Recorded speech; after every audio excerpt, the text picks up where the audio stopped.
E este episódio chega até você com o apoio do Scadiagro, um sistema de gestão que já transforma a vida de produtores rurais em todo o Brasil há mais de 30 anos.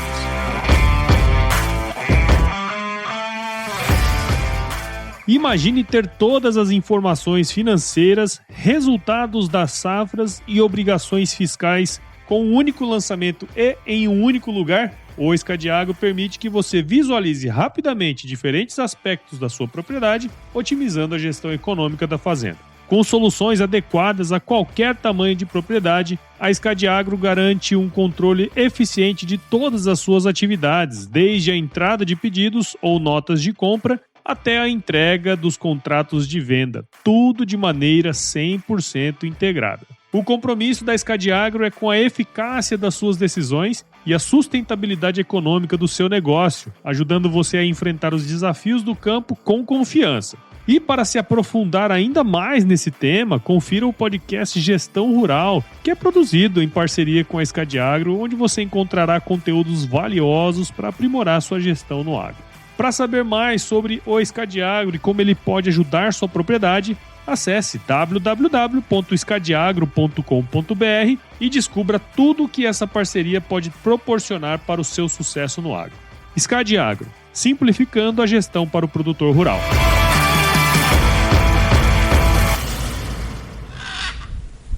Uma empresa, seja ela de qualquer ramo, ela é só o que é pelas pessoas que tem lá dentro.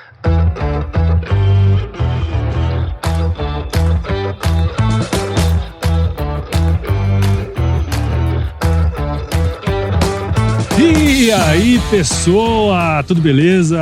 Estamos começando mais um episódio aqui do Agro Resenha e nesta semana estou aqui com o Rivaldo Tiskoski. Falei certo, né, seu Rivaldo? Certíssimo. Tudo certo. Que é economista, essa história é muito boa, e pecuarista aqui na região de Londrina. E esse episódio nós estamos gravando diretamente aqui, ó, na Solução Agropecuária, que é do meu amigo Coit. Eu falei assim, né, seu Rivaldo? Quero gravar numa loja, cara. Aí eu falei, e aí, Coit, pode gravar aí? Ele falou, não, pode vir. Aí nós bagunçamos tudo aqui, fizemos escambau aqui, não vai querer mais que nós gravamos aqui mais, mas não tem problema não, o serviço já tá feito. Seu Rivaldo, muito obrigado por estar aqui com a gente, seja super bem-vindo ao Agro Resenha Podcast. Perfeito, obrigado pela oportunidade de estar aqui com você, trocar uma ideia, a gente se conhece de outras conversas diferentes, mas aqui de uma maneira mais profissional, digamos, né? É isso aí. Mas estamos aqui, vamos bater um papo muito legal. É isso aí. Eu conheci o seu Rivaldo uns 2 anos atrás, né, seu Rivaldo? A gente tomando uma com o Coit. Exatamente. Falei, cara, aí tem uma história legal. Aí a hora que eu dei a oportunidade de vir aqui em Londrina, eu falei, não, nós vamos contar essa história aqui e vocês já vão ver aí como é que tá. Pra você que tá aí ouvindo ou assistindo, você já sabe que no Agro Resenha Porteira não tem tramela pra quem busca se informar sobre assuntos ligados ao negócio. Então não sai daí, que esse bate-papo aqui, ó, tá só o filé. Firma o golpe, nós já estamos de volta num frio lascado.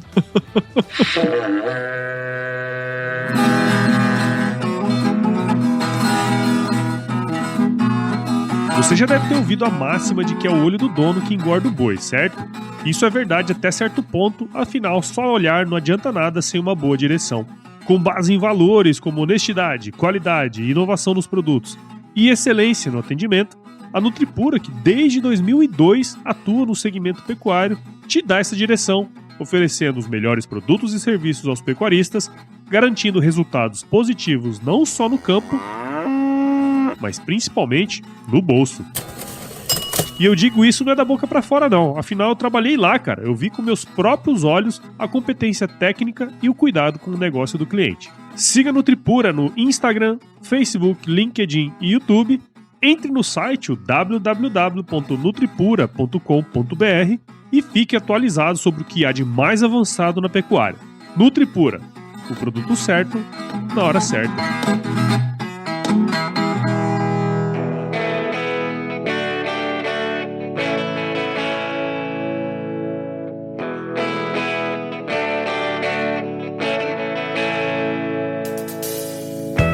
Estamos aqui de volta com o seu Rivaldo. Seu Rivaldo, pra gente começar essa resenha aqui, que nós começamos 2 anos atrás, naquele botequinho, tomando uma, comendo uma carninha, eu lembro até hoje. Conta um pouquinho da sua história aí pra gente, cara. Ô Paulo, eu sou, como você falou, eu sou economista, sou catarinense mas estou aqui em Londrina já há uns 30 anos e trabalhei por muitos anos na indústria cerâmica.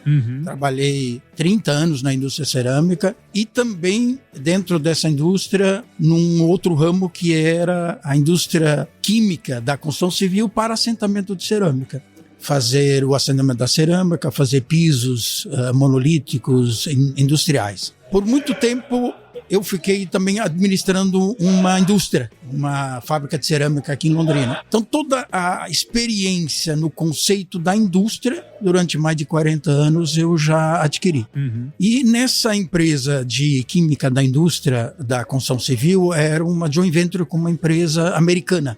Então era uma empresa brasileira, uma empresa americana chamada Leite Crito International, uma empresa americana, e aí me chamou para ser o diretor da América Latina dessa empresa. E aí eu tive a oportunidade de trabalhar do México até o Chile, cuidando de toda a América Latina, inclusive Brasil, sendo uma empresa americana. E eu fui conselheiro do setor dessa mesma empresa, mas na região da Europa e da Ásia também. E aí por mais de 30 anos viajando praticamente o mundo inteiro. E isso foi uma grande oportunidade, uma coisa fantástica, né? Tive a oportunidade de conhecer vários países, vários clientes, várias culturas diferentes, várias formas de se relacionar de uma maneira muito diferente, mas também, como tudo na vida, tem um limite, né? Sim. E aí chegou um período que eu dormia às vezes 2 ou 3 noites por semana dentro do avião, porque era de um país para outro, isso, saindo sempre daqui do Brasil, e isso fez com que a saúde começasse a reclamar. Como o médico me falou, o copo encheu e transbordou. E aí, por orientação médica, eu comecei a reduzir o ritmo para poder cuidar mais da minha saúde. Você ficou o quê? 40 anos nesse batidão? 42 anos. Rapaz. 42 anos, começando aqui. Mas assim, quando a gente faz uma coisa que gosta. Sim, é verdade. E tem um outro detalhe, que todo o fato de que a minha saúde começou a reclamar é porque eu sou muito ansioso. E no mundo empresarial, a ansiedade, ela é extremamente valorizada. Porque se você quer que alguém dê conta de uma tarefa, cumpra as normas e chegue nos objetivos que você tem estabelecido, coloque na mão de um ansioso.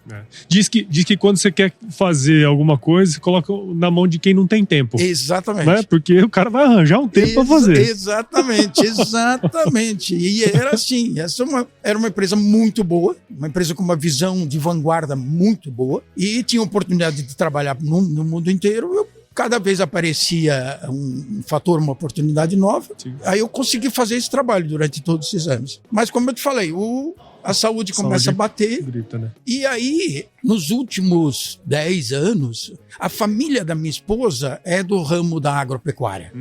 Então, o meu sogro tinha 2 fazendas e a gente ia muito nas fazendas, mas eu ia para passar férias, andar a cavalo, ajudar na lida com gado. Mas eu tinha em mente uma questão de gestão. Então, eu olhava o que o meu falecido sogro fazia, dentro daquela ideia de gestão dele até então. Sim. E eu costumo falar sem demagogia, sem demérito, que com o meu sogro eu aprendi tudo o que nós não devemos fazer. Eu lembro muito bem do senhor falando isso na nossa conversa. Que é isso, né, cara? Exatamente.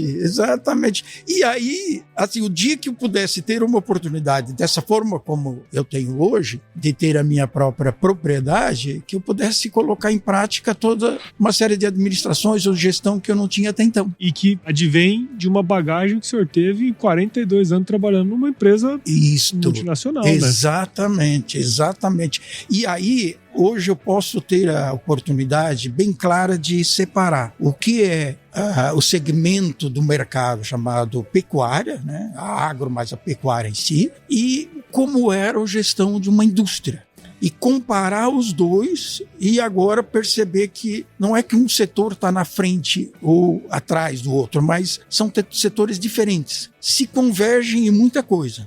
Mas hoje eu estou tendo a oportunidade de ver que na indústria tem muita coisa que a gente pode trazer para implantar na pecuária. Legal. Legal. Eu quero voltar um pouco ali atrás, sabe? Porque assim, o senhor já colocou algumas características importantes para alguém alcançar um cargo de liderança como o senhor alcançou lá atrás, né? E aqui no podcast, muitas pessoas que trabalham em multinacionais, né, de empresas do agronegócio e tal, e que almejam, né, de alguma maneira também chegar a cargos de liderança. Quais foram, sei lá, 2, 3, quando o senhor achar que é importante, momentos ou decisões que você considera como sendo pontos de virada na sua carreira que te fizeram chegar em cargos tão importantes de liderança assim? Perfeito.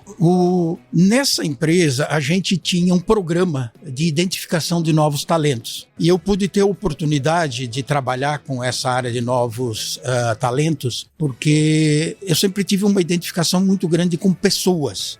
Então, para mim, era mais fácil. Nesse trabalho, nos últimos 10 anos, eu trabalhei muito com compra e venda de empresas. E hoje eu posso afirmar tranquilamente que comprar uma empresa, fazer um valuation, identificar quanto que aquela empresa vale, quanto que ela fatura, quanto que ela tem de lucro, é muito fácil. Tem vários mecanismos que a gente identifica isso. A questão principal de uma empresa, depois dela ser vendida ou comprada, é o after. O que você vai fazer depois? Porque você vai integrar empresas, integrar pessoas. Sim. Uma empresa, seja ela de qualquer ramo, ela é só o que é pelas pessoas que tem lá dentro.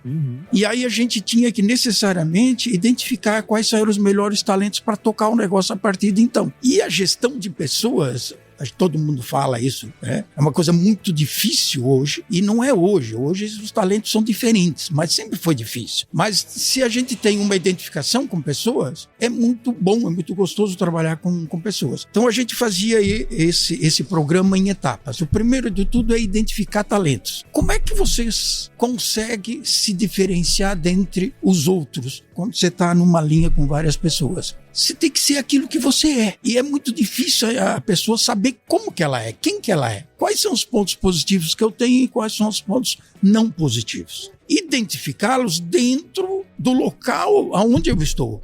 O local ou a interação aonde eu estou com outras pessoas vai fazer com que a gente se identifique. Depois de se identificar, você tem que se colocar à disposição. Porque hoje em dia é muito fácil a gente trabalhar em cima daquilo que está sendo projetado para a gente. Mas é muito pouco, a gente tem que se colocar à disposição para fazer coisas novas. A gente só vai aprender quando fizer. E aí quando você se coloca à disposição e começa a fazer, você começa a ser visado. Você começa a ser identificado. Você começa a ser identificado como alguém que faz diferente a mesma coisa e com resultados melhores.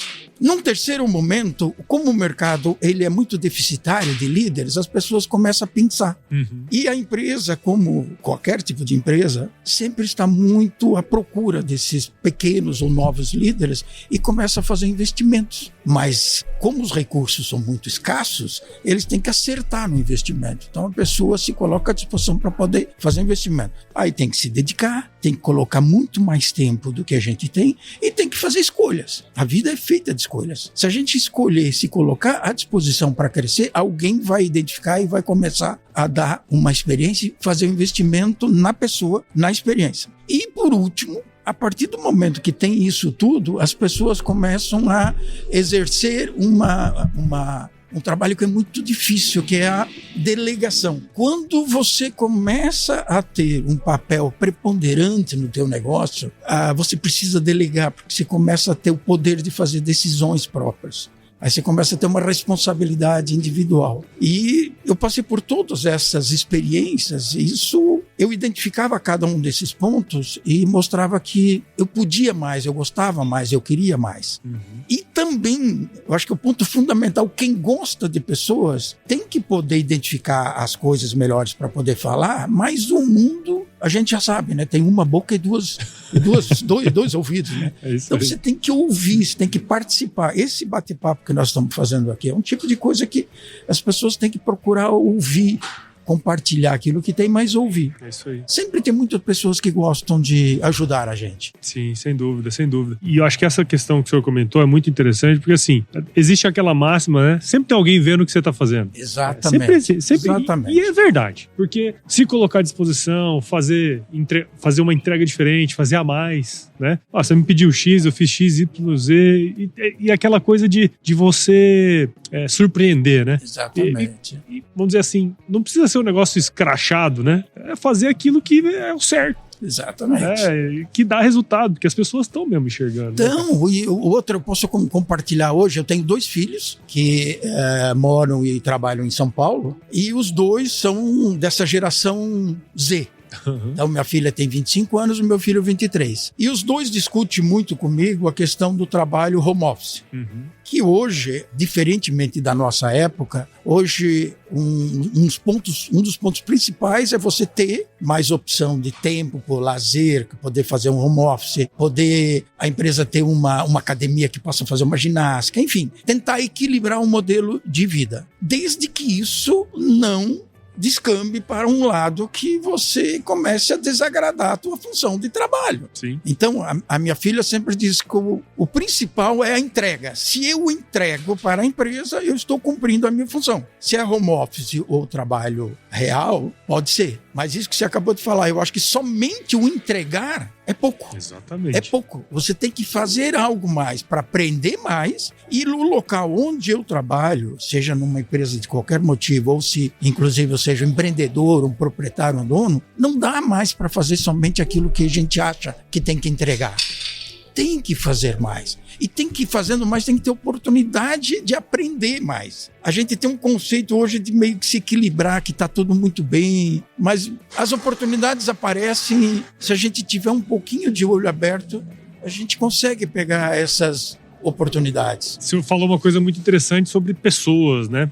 Grandes líderes que eu conheci e líderes que eu não conheci, mas eu li livros, biografias e tal, praticamente todos eles contam e trazem essa questão de gostar de gente, né, nem todo mundo tem essa habilidade, né, cara, e tá tudo bem também, né, porque não são todos que vão ser gestores, né, eu costumo dizer que às vezes você ganha você perde um ótimo coordenador e ganha um péssimo gestor. Exatamente. Né? Porque às vezes o cara não tem o trato com as pessoas e tal, mas dentro desse contexto que o senhor conviveu assim, quais foram os principais desafios que você encontrou nessa questão? Assim? Eu acho que são várias formas ou várias fontes que a gente pode identificar o conceito de pessoas. A primeira é que todo mundo está propenso a aprender. Tem pessoas que demonstram claramente que querem aprender e tem pessoas que não demonstram. Então cabe ao líder identificar um pouco esse lado. Tem pessoas que não têm maturidade para poder fazer isso. E é claro, e agora, trabalhando um pouquinho mais com o meio pecuário, eu já ouvi dizendo que de pecuaristas que é mais fácil trabalhar com boi e com gado do que com pessoas. Gente, isso a gente escuta direto. Escuta, e isso ok, pode ser uma realidade, mas eu acho que pro lado social não é uma verdade. Porque quando você identifica uma pessoa, ela tem a gente chama um background, né, que vem de família e do jeito que ela é e aquilo que ela está fazendo. Então, se você pegar uma pessoa totalmente introvertida e botar no campo de vendas, você não vai ter um vendedor bom. E você acaba até prejudicando a pessoa e, com certeza, prejudicando a relação com o cliente. Então, a conversa com uma pessoa, a identificação com uma pessoa, ela começa por um bom bate-papo, uma conversa, uma identificação, e as pessoas têm que ter uma relação de confiança também. Sim. Ninguém conversa com você, Paulo, se não te conhecer, se não ter uma ideia, se não ter um quebra-gelo de início, né? Sim. E como todo mundo precisa trabalhar, as pessoas trabalham porque precisam e trabalham porque precisam aprender. A hora que você identifica, e é muito legal você identificar uma pessoa que está trabalhando numa área correta, dando aquilo até melhor do que aquilo que a gente pretendia, ou também aquela pessoa não se identifica com aquilo que está fazendo e é muito gostoso você conversar com aquela pessoa que não é aquilo. Porque alguns anos atrás a gente trabalhava num ambiente muito mais fechado, era muito mais ferrenho o negócio. Hoje em dia, até pelas liberdades individuais, as pessoas têm muito mais capacidade de identificar o que querem. Mas, e hoje é um grande negócio, está faltando muito líder que indique, que fale, que converse com as pessoas. Então, eu lembro muito bem um caso. Quando eu comprei a minha propriedade, já tinha uma pessoa que trabalhava lá. E aí eu perguntei para ela, você quer continuar trabalhando aqui comigo? Aí ele me perguntou, se o senhor quiser, eu fico. Eu falei, resposta errada. Eu perguntei, você quer trabalhar aqui? Eu disse, você tem que falar para mim se você quer ou não. Se você quiser trabalhar comigo, você vai ter a oportunidade de compartilhar, conviver comigo, eu vou te compartilhar os 40 anos de experiência que eu tenho. E eu vou te ensinar tudo que eu tenho e você vai ter a oportunidade de me ensinar aquilo que você já sabe que eu não sei. Então acaba sendo sempre uma relação de troca também. Sim, claro. Então quando a pessoa, numa conversa, numa entrega dessa, numa relação de confiança, sabe que você está disposto a ouvir e ensinar alguma coisa, está aberto o caminho. E num segundo momento, você tem que dar alguma coisa para a pessoa, uma delegação, ouvir uma opinião, mesmo que aquela opinião não seja mesmo que você está certo. Hoje nós, humanos, temos uma dificuldade muito grande de aceitar, né? De saber que as outras pessoas também têm direito a pensar diferente da gente e pode estar extremamente corretos, né? Sim. Então, a forma de identificar com pessoas hoje passa muito por um processo de confiança.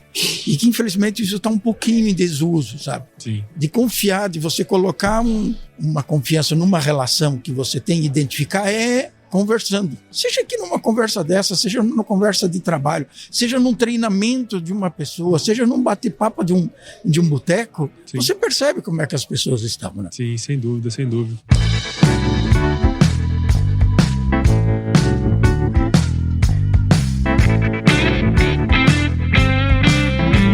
E bom, seu Ivaldo, eu acho que essa experiência, né, que o senhor teve com gente e tal, obviamente te traz uma visão muito diferente quando o senhor começou a trabalhar diretamente na pecuária. O senhor já comentou aí que foi uma decisão médica praticamente, né? Foi. De parar de ter aquela vida que o senhor tinha na empresa que o senhor trabalhava. Como que foi essa mudança e o que você percebeu logo de cara, assim, quando você chegou nesse universo, que é um pouco diferente, mas tem semelhanças aí também? Exatamente. Aí é bem saber o que é semelhante e saber o que é diferente. Eu acho que isso foi um ponto extremamente marcante na minha vida agora, nesses últimos 5 anos. Quando eu resolvi parar, por causa da questão de cuidar mais de saúde, eu coloquei uma tentativa de regra, né, na nossa cabeça, que você está num nível de estresse maluco, automático, né? Então você não consegue desligar, nada existe, né? E você também, é inimaginável você distinguir ou separar a tua vida pessoal com a tua vida profissional. As duas se integram o tempo inteiro, né? E aí, mas eu coloquei uma meta que eu precisava esvaziar minha cabeça de tudo que eu tinha de experiência até então, no segmento onde eu estava. Ok. Até porque, para resolver o problema de saúde, você tem que poder dar a oportunidade de fazer coisa diferente. Claro. E efetivamente eu fiz. Então eu não queria mais que as pessoas me ligassem de onde eu estava, o que eu estava fazendo, a relação com o cliente, eu tinha que diminuir. E aí com a pecuária. E quando eu comprei a propriedade era para ser também alguma coisa voltada mais para lazer, mais para identificação de conceito de lazer, de terra, de identificação, digamos assim, alguma coisa mais filosófica, sabe? aquele universo bucólico, né? Exatamente. Olha, o médico me convenceu. Eu fiz isso, mas foi fantástico, porque eu comprei e percebi que uma área assim estava extremamente desgastada, né? Aí eu comecei a perceber que naquela área, naquela função social, naquilo tudo, e eu percebi que é tudo aquilo que eu falei que eu não concordava com a gestão que o meu sogro fazia na fazenda. Eu falei, opa, agora está uma oportunidade para fazer. Sim. Enfim, e aí surgiu, acho que assim, um conceito novo de aprender o que é esse conceito da pecuária. Falei, tá bom, eu vou me dar esta oportunidade. E fiz vários cursos, fui em vários organismos, instituições, levei a minha esposa junto, nós fizemos vários cursos e aprendizados sobre o que é o conceito da pecuária, o segmento econômico da pecuária. E aí, na área, eu comecei a fazer algumas reformas, e aí vem novamente o conceito da indústria, que na pecuária eu senti que fazer investimento na pecuária sempre tem uma dificuldade de misturar investimento com despesa. Sim. Eu não vou fazer um negócio desse que vai me custar caro. Na indústria, você tem que fazer um investimento, que é a sigla em inglês chamada CAPEX, né? Você tem que fazer um investimento, e isso a longo prazo, e o teu próprio negócio vai gerar recursos, lucratividade suficiente para poder pagar. Então você faz um estudo de 5 anos, 10 anos. E eu percebi que na pecuária não tinha isso. Ok, esse foi o primeiro choque.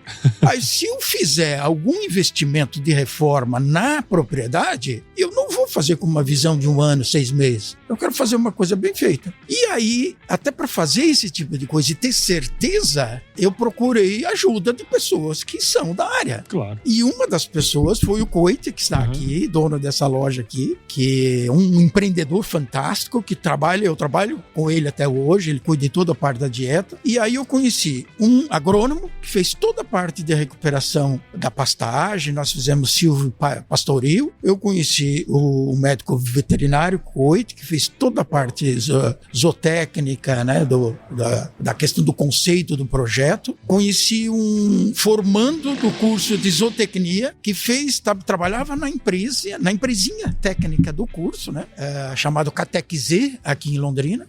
E pegando a oportunidade, o conceito dos 3, e eu percebi que os 3 jovens, recém-formados ou um pouco mais de formados, mas com uma experiência profissional não tão grande, mas com uma bagagem enorme técnica, e que precisava de uma oportunidade para colocar tudo em prática aqueles que aprenderam. Mas, ao mesmo tempo, precisava que alguém congregasse isso tudo num projeto, num plano. Lá vem seu Rivaldo com sua visão de pessoas. Exatamente. Né? Aí vem a questão de pessoa, gente, mas vocês podem fazer assim, dá para fazer. Aí houve assim um momento de êxtase de todo mundo, mas dá para fazer um projeto inteiro? Dá. Mas dá para fazer isso? Dá. Mas dá para fazer isso? Dá. Mas então vamos estudar mais. E realmente, com as 3 profissionais da área, congregando a ideia de pessoas, a oportunidade de botar em prática, foi a grande mudança. E aí nós fizemos efetivamente um projeto na propriedade, levando em conta tudo o que eu tinha de experiência na indústria. Mas aquilo que eu tinha falado, a minha cabeça do lado da indústria tinha ficado para trás. E a janela da pecuária se abriu. E aí eu percebi que, inclusive, para minha saúde, o conceito de conhecimento da pecuária me ajudou demais. Então, eu achava que até então não precisava mais aprender. E hoje eu estou vendo que na pecuária tem tanta coisa para aprender, tem tantas pessoas para te ensinar, e tem tudo aquilo que eu te falei. Desde que eu esteja disposto a ouvir, as pessoas estão muito dispostas a compartilhar a experiência. E se tiver alguém que tem um processo de liderança, explicar o projeto e falar, vamos, elas se agregam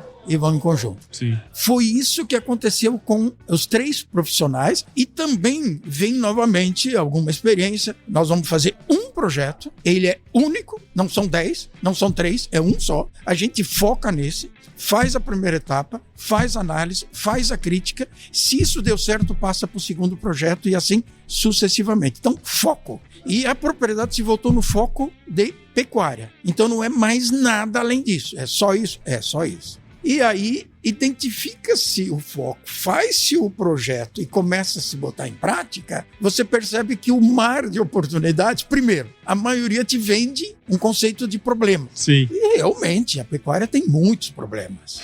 Tem muitos. Eu acredito que seja, não tenho certeza que é o segmento econômico de maior oportunidade no Brasil. É uma vocação brasileira que, além de ser estupenda, faz parte da história brasileira. Recentemente eu li um livro da Lígia Pimentel. Lígia Pimentel, legal. Ela já esteve aqui no podcast. Ah, que legal. Já teve. Legal. E ela tem 2 momentos com a Lígia que eu gosto. Que, primeiro, eu comprei o livro dela, e outra, eu sou um leitor contumaz, eu gosto muito de ler. E um dos capítulos do livro dela, ela diz que o gado, o boi, vaca, fazem parte da cultura brasileira do desenvolvimento e do descobrimento do interior. Sim, sim. Então a questão é o seguinte, você quer uma área limpa? Bote o gado para limpar. É isso aí. O animal vai na frente. Então tem a questão social da carne, do leite, enfim, mas o animal tem um conceito social dele, ajuda inclusive o próprio homem. Né? Sim. Isso é lá de trás, alguns anos. E depois, num segundo momento, eu assisti uma palestra da Lígia, onde ela colocou assim, que as propriedades rurais, elas têm 2 ou 3 caminhos. Ou profissionaliza, 3, ou arrenda ou quebra. Ou seja, a necessidade efetiva de se profissionalizar, né? Sim, então, sim. mas fecha o parênteses. E aí, à medida que a gente começou a levar adiante esse projeto, eu percebi que esse mar de problemas e que as pessoas, a cabeça do pecuarista é voltada e o mundo social entre os pecuaristas é muito... O momento social das pessoas é muito voltado para discutir problemas. Uhum. Então, cada um tem a sua listinha de problemas e se discutem problemas. Então, a grama do vizinho é mais verde do que a minha, o gado meu está mais bonito, enfim, mas tudo isso. E, ao mesmo tempo, eu percebi que esse problema que as pessoas comentam é uma oportunidade enorme. Sim. É uma oportunidade enorme. E, neste momento, Paulo, eu percebi que a experiência do conceito de gestão da indústria pode contribuir muito para o conceito de gestão da pecuária. A pecuária, no meu sentido, é assim, no Brasil, a visão que eu tenho hoje, assim, bem macro, o Brasil tem várias ilhas de excelência. Várias. A pecuária nós temos desde instituições de pesquisa, empresas, consultorias, assim, que são nota 10. E a gente vê no mesmo setor que tem áreas que são nota 2. Então a gente precisava equilibrar isso tudo, Sim. eliminar algum tipo de problemas internos, barreiras. E, na minha opinião, de novo, eu acho que o principal problema está na cabeça do pecuarista. Eu trabalhei muito tempo com pecuária, dados, informações, né? E tinha sempre uma informação que todo mundo fala, mas ninguém parou assim e falou de uma maneira que eu conseguia passar. Que é o seguinte, a gente tem ali, em média, mais ou menos, a gente produz 5 arrobas por hectare por ano. Se a gente pegar todas as informações, a gente chega nesse valor, né? Uhum. Se é muito, se é pouco, tal. Aí eu comecei a trabalhar também com pecuária, parte de intensificação e tal. E aí a gente ia a fazendas que produziam 30, 40... 50 arrobas por hectare, né? Eu falei assim, cara, 5 arrobas por hectare é a média. Tem gente produzindo 0, tem gente produzindo 0,5, porque para ter alguém produzindo 30... Ou até menos 0, até menos 0. E quando a gente pega, por exemplo, a produtividade de soja em sacas por hectare, vamos dizer, você tem um range ali, sei lá, o cara que produz muito mal vai produzir 50, 55 sacos. O cara que produz muito bem, ele vai produzir 65, 70, que sabe, cada vez mais estamos aumentando, né? Mas na pecuária, tipo assim, de 0,5 a 60 arrobas por hectare. A amplitude é muito grande, né? E quando você tem uma amplitude muito grande, você tem uma diversidade muito grande, obviamente. E aí é onde eu vejo também essa questão das oportunidades. Existem muitas oportunidades nos problemas, né? Muito. E olha, você tocou num ponto certo que é... Você falou em informações, dados. Isso aí é uma coisa que me deixa com urticária. Porque... Eu tenho certeza que você tinha um dashboard lá na empresa com todas as informações. Exatamente. Aí esse foi o principal, sabe, uma grande visão, uma nuvem negra que apareceu, que eu falei, puxa vida, como é que esse setor sobrevive? Exatamente. Aí eu consigo te passar um paralelo aqui, Paulo, bem tranquilo. E como eu trabalhei muitos anos com cerâmica, então eu consigo comparar os dois paralelos bem no sentido, claro, da gestão. Né? Sim. Uma fábrica de cerâmica que você faz 1 metro quadrado de cerâmica, onde você tem toda a busca de matérias-primas, que são argilas, tem o teu processo de produção, a mistura, prensagem, e depois você esmalta, queima, classifica o produto, embala, leva para o teu cliente. Esse processo todo, nós podemos dar aí um ciclo de produção desse produto, 1 mês, ok? Eu produzo ele, está na casa do meu cliente, ok? Então você consegue girar o teu produto 1 mês. Agora vamos botar isso na pecuária. É incrível que você começa a rir, que você compartilha com alguém que conhece. Sim. O período de monta, seja com monta natural, seja com inseminação, até o boi estar pronto, hoje nós podemos falar em 30 meses. De 1 mês para 30. Esse é o primeiro. Já é difícil de pensar assim. Não, olha né? que loucura. Olha que loucura. Então, se você tiver o ciclo completo, é isso. Se tiver uma parte do ciclo, enfim. Esse é o primeiro. Segundo, num país igual ao nosso, onde se trabalha com uma taxa de juro agora de 15% ao ano... Como que você faz planejamento para daqui a 3 Como anos? é que você faz planejamento? Não, primeiro, questão do ciclo. Deus Segundo, como é que você faz planejamento? Terceiro, que eu acho que para mim aí mora a grande dificuldade aí, como é que você consegue fazer o diagnóstico desses 30 meses com informações? Você não tem informação. Então, por exemplo, eu tenho recria, engorda e no final eu faço confinamento. Eu tenho um lote lá de 50 animais confinados. Eu tenho que pesar no mínimo uma vez por mês. E esse no mínimo uma vez por mês, para mim, é horrível. Eu tenho que saber o preço todo dia. E aí eu fico sabendo que a média brasileira de propriedades de pecuária é que 60%, 70% das propriedades brasileiras sequer tem balança. Exatamente. Eu não consigo imaginar isso. Bom, é trabalhar no escuro, praticamente. Exatamente. Né? Então, é trabalhar no escuro, sem informações, com uma taxa de juro muito alta. E toda essa questão que envolve a falta de dados faz com que as pessoas não tenham capacidade de diagnosticar o que está acontecendo na realidade da minha propriedade hoje. E aí, de novo, sem demagogia, Paulo, se você perguntar para 10 pecuaristas hoje, qual é o lucro que você está tendo hoje? Pode ser que ele não queira te falar, por uma questão estratégica, mas 90% não sabe. Eu diria que 110% do 100% não sabe.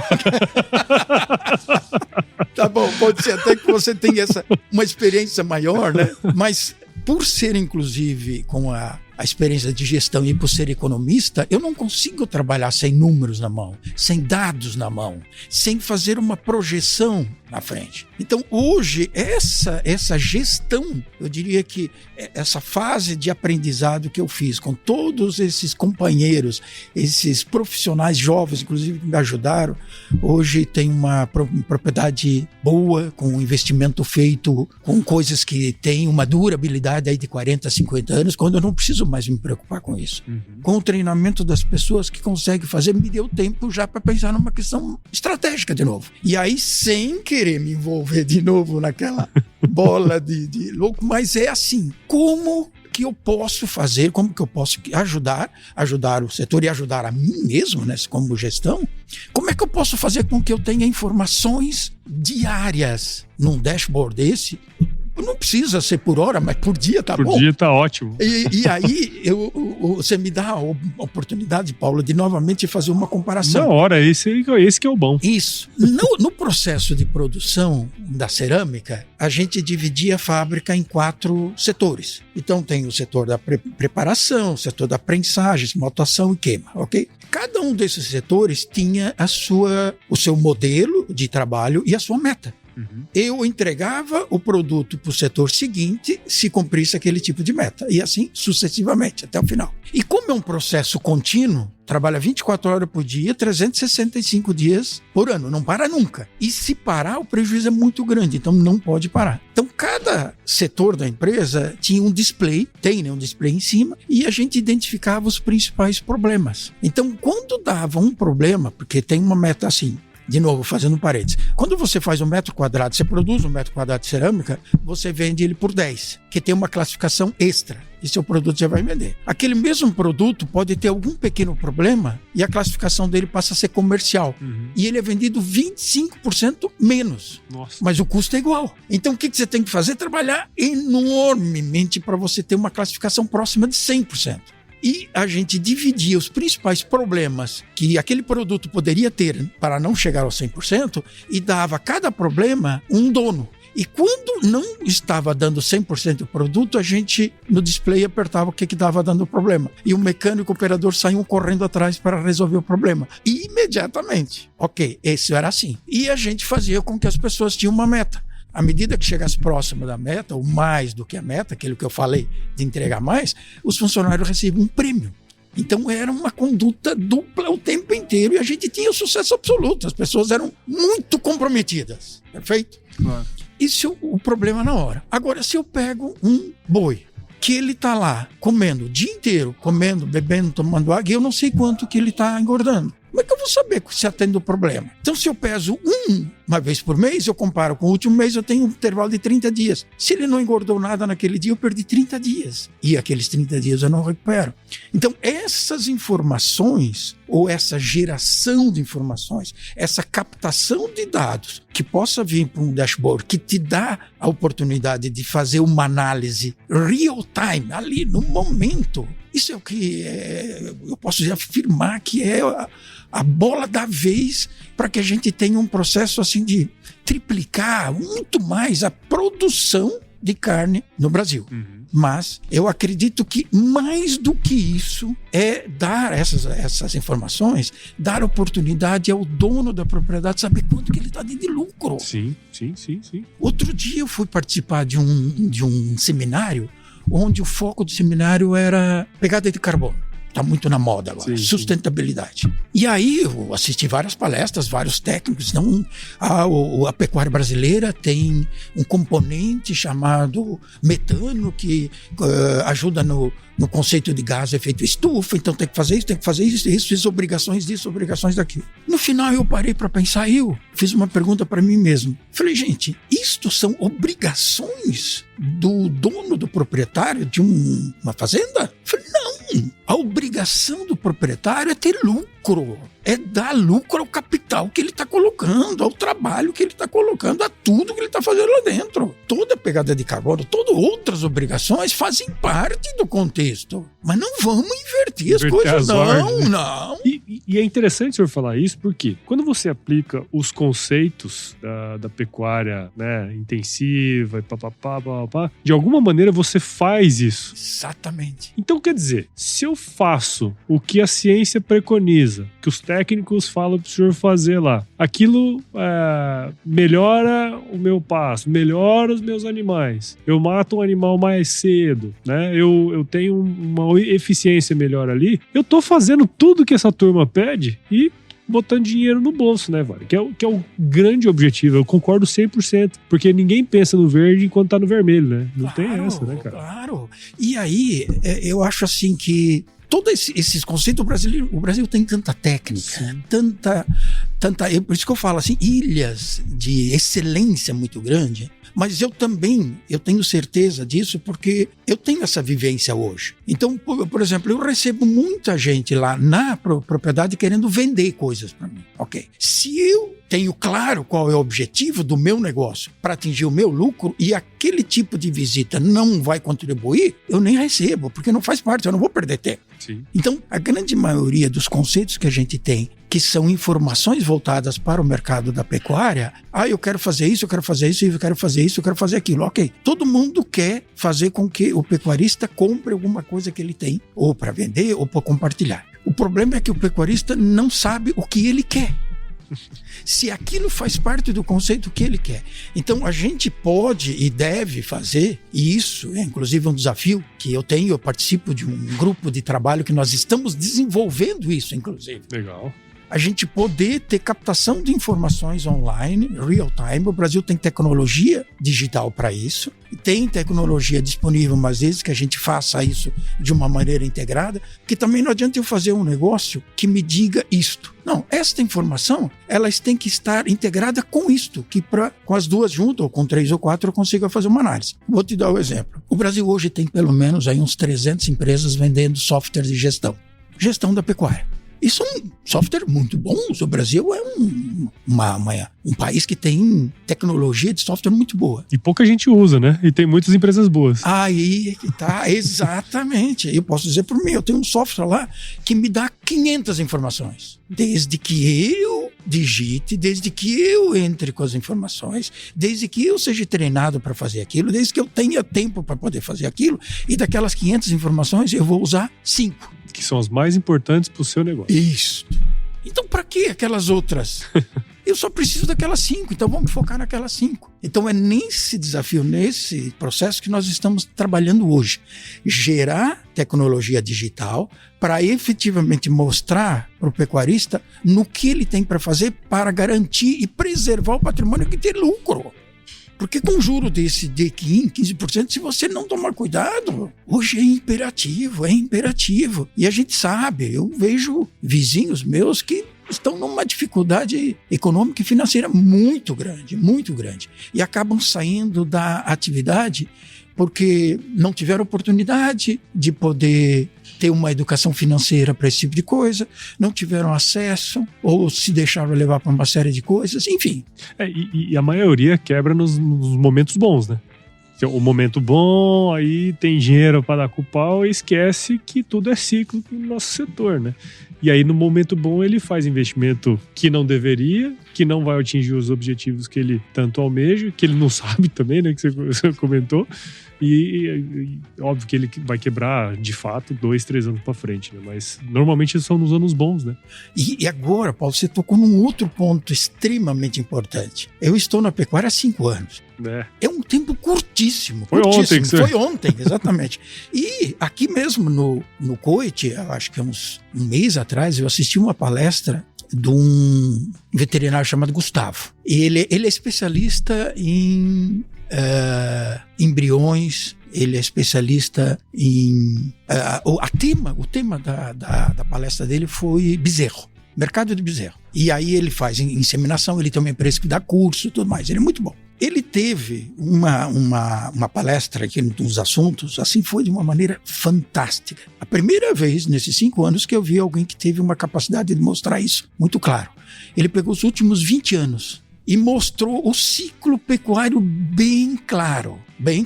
E está também muito claro que o ciclo pecuário, por uma série de fatores, ele está diminuindo. Está encurtando. É isso aí. Antigamente se falava de 7 anos, hoje se fala de 5, e tem ciclos que passam muito mais rápido do que os próprios, né? Exatamente. Esse último agora, inclusive, ele identificou que está menor do que 5 já. É isso aí. E a tônica dele é a seguinte, é aqui embaixo, aqui em cima, aqui embaixo, aqui em cima, e se correlaciona preço do bezerro, oferta do bezerro, com o valor da arroba, enfim. Há uma correlação nesse ciclo inteiro. Isso quer dizer que, na última linha, existem vacas gordas, existem vacas magras.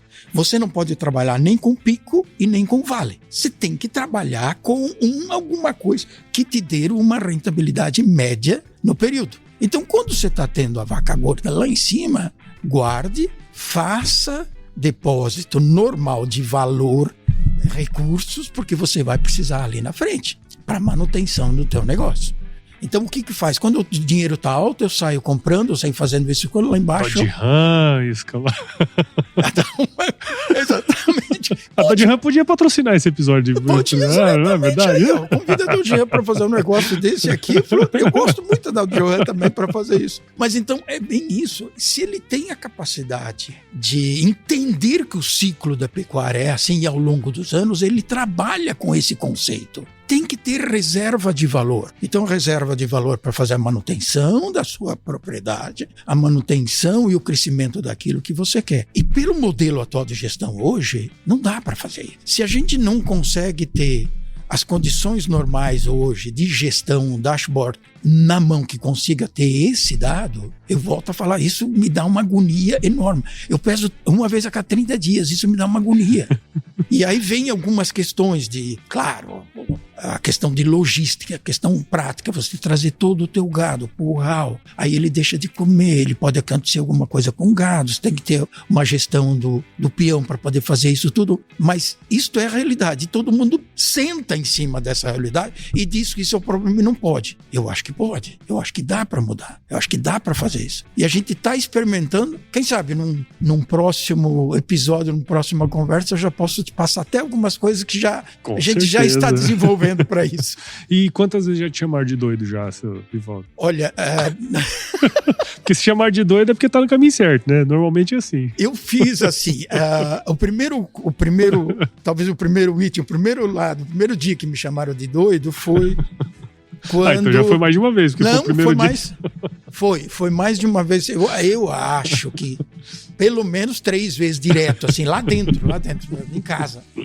A primeira, quando eu fiz o projeto, vamos fazer. E aí eu tive que entender. O boi, a gente trabalha dentro de um ciclo anual, onde a gente tem período de seca, período de chuva, período de pasto, período de não pasto, que você tem que deixar de ter o boi sanfona, aquela coisa toda. Eu fui aprender aquilo. Então eu fiz já, naquele início, eu fiz uma inversão. Falei, o que a gente precisa para ter uma estrutura adequada para atender a necessidade do boi? Isto. Aliás, um pouquinho antes. Antes de começar a fazer isso tudo, eu fiz uma pesquisa do mercado para saber o que o mercado quer. O mercado quer boi? Não, o mercado quer uma carne. Que tipo? Assim, eu quero fazer essa carne que o mercado quer. É que ele paga melhor. Com isso, eu preciso ter essa estrutura. Aí eu fiz essa estrutura, montei. Então, fiz silos para ter uma silagem adequada para isso. E fazer silos, a pesquisa que eu fiz, o pessoal faz na terra ou alguma coisa assim, que tem um índice de perda muito grande. Aí vem o conceito da indústria, que você tem que trabalhar com índice zero de perda.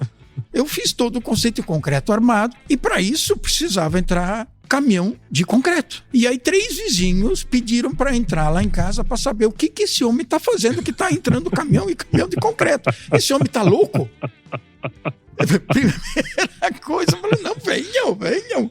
Aí e outra, também fiz esse conceito de vizinhança que eu pegava da experiência da indústria. Terminou aquilo tudo, eu chamei todos os vizinhos, a gente assou uma carne, eu mostrei para todos eles o que tinha, porque o vizinho tem que saber o que você está fazendo, claro, e compartilhar, né?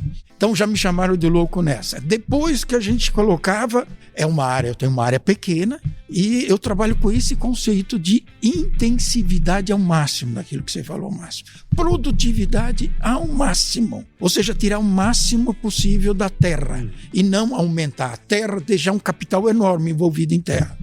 Antigamente, terra, fazenda, grandes propriedades era reserva de valor. Pode ser até hoje ainda, dependendo da forma que você vê. Muito mais caro. E eu vejo a terra como se fosse uma indústria. A indústria é céu aberto, mas tem que ter aquilo como... E botar o máximo possível. Então, colocar a quantidade de lotação de gado, e aí, mesma coisa. Os caras entraram lá dentro de casa, pensei que estava entrando o caminhão de bezerro, falaram, onde o seu homem está botando... Vai colocar? Outra vez me chamaram de louco de novo. Então, a mesma coisa. O novo, ele gera um olhar, né? É muito fácil, isso eu li, não é frase minha, eu li até esse negócio da guerra toda aí, mas o cara foi o primeiro-ministro de Israel, ele escreveu um livro, e onde ele, no preâmbulo, ele dizia o seguinte: é muito fácil você fazer as tuas coisas quando você tem uma experiência, você aplica a tua experiência. O difícil é quando você tem que fazer com uma visão. A experiência te traz uma familiaridade, é fácil fazer aquilo. Mas quando você tem uma visão, você não sabe o que vai acontecer amanhã. Então, se você tem um campo de visão desse, você tem que ter uma ideia. E claro, tem grau de riscos, mas você tem que atenuá-los. Mas chama a atenção de onde você está, com quem você convive, que aquela visão pode chamar a atenção das pessoas. E o novo gera, no primeiro momento, um pouquinho de insegurança. E a hora que você compartilha aquela ideia, não é que as pessoas deixam de achar que você é doido, mas pelo menos é um doido que a gente sabe o que ele está fazendo. É um doido consciente. Exatamente. Então E aí hoje essa questão da pecuária e todo esse aparato desses jovens com quem eu posso trabalhar, e aí eu conheci pessoas que têm uma experiência muito grande e todo mundo está apto a conversar. Mas eu não quero entrar num estresse da vida de novo, mas eu acho que sem a gente trabalhar com afinco, buscando coisas novas e correndo risco, você também não muda, você também não cria alguma coisa. E aí, o Paulo, que me permita falar isso também, eu percebi uma coisa muito clara no meio pecuário. Há digamos assim, uma notoriedade de todo mundo falar a arroba tá baixa, a arroba tá ruim, a arroba tá ruim. É porque quando você não tem nenhum dado, é mais fácil pôr a culpa nos outros. Exatamente. É a síndrome do Homer Simpson, né? O problema é meu, eu ponho em quem eu quiser. Eu ponho aonde eu quiser. Exatamente. Então, no mercado, ninguém manda. O mercado é soberano. O mercado faz o que ele quer. E tem os agentes que trabalham menos ou mais, ok. Mas aonde nós podemos trabalhar? Da porteira para dentro. Se você garantir uma arroba produzida com uma qualidade, com uma quantidade, com um custo barato, pode vir processo de arroba que você está pronto para isso, né? Mas precisa ter as informações, né? Acho que esse é o grande lance. Agora você falou tudo. Isso é o grande objetivo, Paulo. Se eu pudesse resumir tudo que nós estamos fazendo hoje, é a busca da informação. E não é só a busca de ir lá preencher relatório, não. É fazer com que esse processo seja automatizado. Até para poder tomar as decisões em tempo hábil. Isso. Porque é muito comum no nosso setor, você trabalha uma safra inteira ou trabalha um ciclo inteiro, aí lá no final você vai fazer um fechamento. Aí deu errado, já passou tudo, né? Então, quais são as ações corretivas que você pode tomar, igual você fazia lá na cerâmica, Exatamente. né? Porque qualquer momento, qualquer falhazinha te dava um prejuízo gigantesco. Então, e não é diferente na pecuária. Não é diferente. Esse é o Esse detalhe. conceito, ele é igual. Desde que você saiba onde está o problema. Desde que você sabe. E aí, o que nós estamos fazendo, como é que vocês falam? Dá um spoiler? É um spoiler. Olha, o spoiler tá louco, meu. A ideia é o seguinte, você tem todo o ciclo, faz todo aquele trabalho. Puxa vida, você trabalhou, você dedicou, você tem investimento, você tem uma propriedade, você tem recursos, tem pessoas. E no final do período, final da safra, você vai fazer a conta. E aí você vai ver se deu ou não deu. Eu tive a oportunidade de trabalhar numa empresa, numa dessa empresa que eu estava, ela foi vendida. Então eu comprava empresas, mas eu também fui vendido várias vezes. Então eu tinha que trabalhar dos dois lados. O fundo de investimento francês, que tinha mais de 400 anos, ele fazia diferente. E esse é o processo que nós estamos identificando, querendo analisar para a pecuária hoje. Eu faço todo o período, chego lá na frente e eu vejo quanto que vai dar, certo? A ideia é a gente inverter tudo, Paulo. A primeira pergunta é dizer, quanto que eu quero ganhar? Eu quero ganhar X% ao mês ou ao ano. Ok, esse é o número que eu vou atrás. Dali adiante... Toda a estratégia vai ser desenhada para chegar no... aquele valor. Exatamente. Aí você vai até descobrir se aquele valor é ilusório ou não. Né? Exatamente. E você tem condições de comparar aquele valor que você está esperando ao custo de oportunidades que você tem hoje com ganho financeiro ou com ganho de indústria e outras coisas para se comparar. A indústria, o segmento da pecuária tem que ter uma rentabilidade mínima. E a gente sabe que bem trabalhado a pecuária, tem locais que a pecuária dá mais do que a agricultura. Mas a gente sabe disso. Então, esse é o modelo, inclusive, que a gente está identificando. Eu vou colocar o número do número, eu posso para baixo buscando o restante. Maravilha, esse papo aqui podia rodar em umas 2 horas ainda, né, seu Rivaldo? Porque tem coisa aí que, né, dá pra gente discutir muito. Mas queria agradecer demais. Primeiro porque a gente atrasou um pouco, né? Desculpa já a princípio, mas muito obrigado por o senhor ter participado aqui, trazido um pouco dessa visão, né? Eu, particularmente, que trabalhei muito tempo com a parte de análise de custo de pecuária. Exatamente. Eu falei, fui lembrando das coisas que eu fui ouvindo, né? Era muito comum a gente fazer os levantamentos de custos com vários pecuaristas e tal. Aí no final eles falam assim, não põe isso aí não quero ver não. Porque se a gente fizer, se a gente souber, a gente a gente para. Muitos falam isso. Exatamente. Né? É a grande realidade. É verdade. Mas muito obrigado. Parabéns por toda essa trajetória e mais do que isso, né? Parabéns por colocar essa sementinha aí da gestão e trazer toda essa experiência para nossa área aí. Muito obrigado, parabéns pelo trabalho. Obrigado. E é bom a gente ter oportunidades de trocar ideias e conversar, porque a gente tem que compartilhar o que a gente tem, o que a gente está fazendo para o segmento onde a gente está. Porque não é legal a gente saber que tem muitos proprietários rurais que estão saindo por uma série de razões. Não é legal. E as previsões falam isso, né? A Embrapa já falou muitas vezes, né? Que em 10, 15 anos, metade dos pecuaristas vão sair do negócio.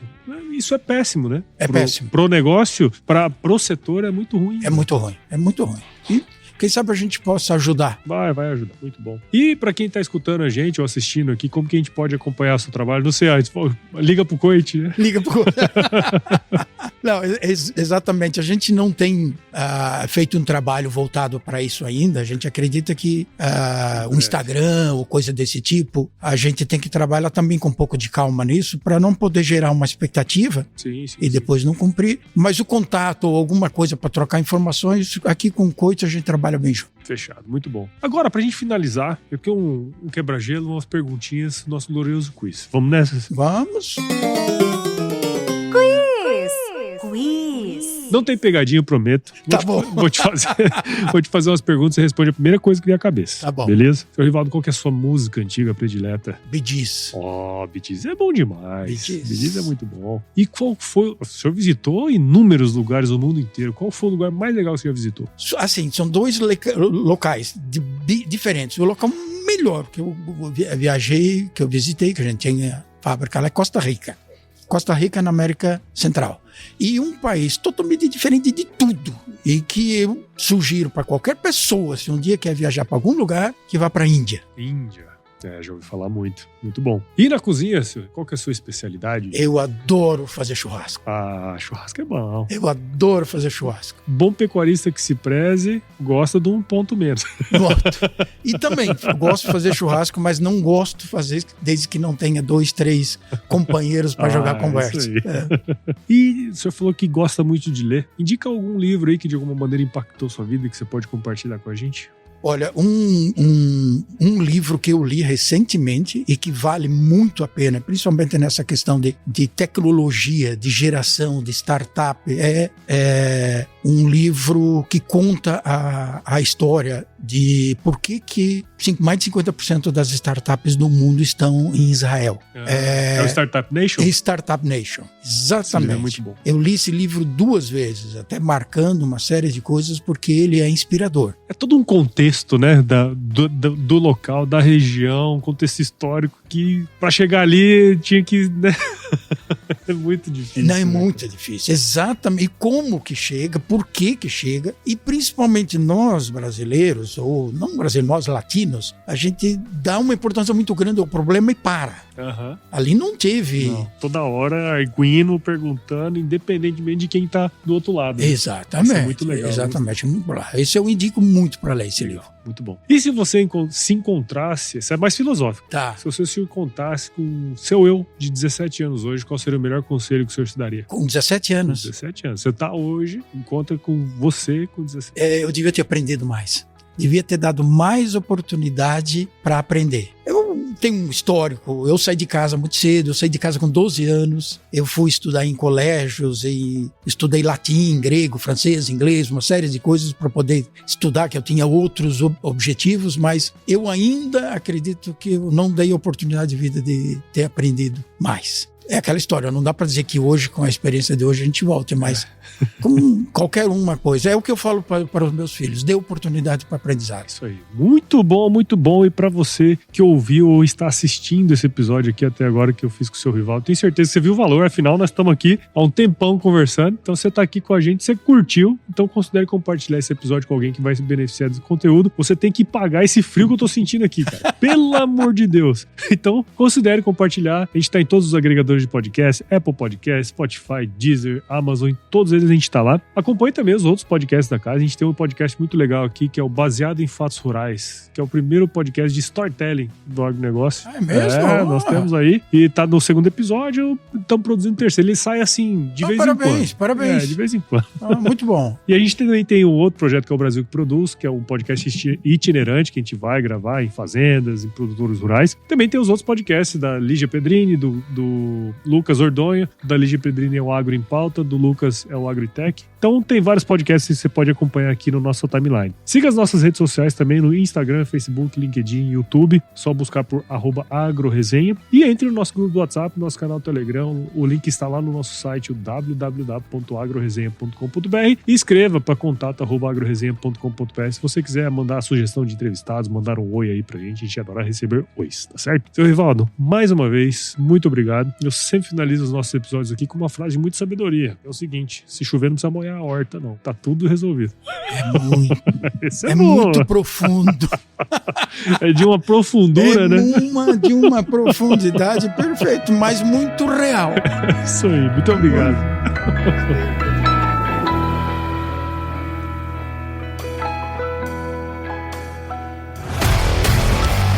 E aí, você gostou desse podcast? Se gostou, considere compartilhar esse episódio com alguma pessoa que irá se beneficiar desse conteúdo e nos ajude a alcançar ainda mais pessoas. O roteiro e a apresentação desse episódio foi do Paulo Ozaki, a produção do Agro Resenha e a edição do Senhor A.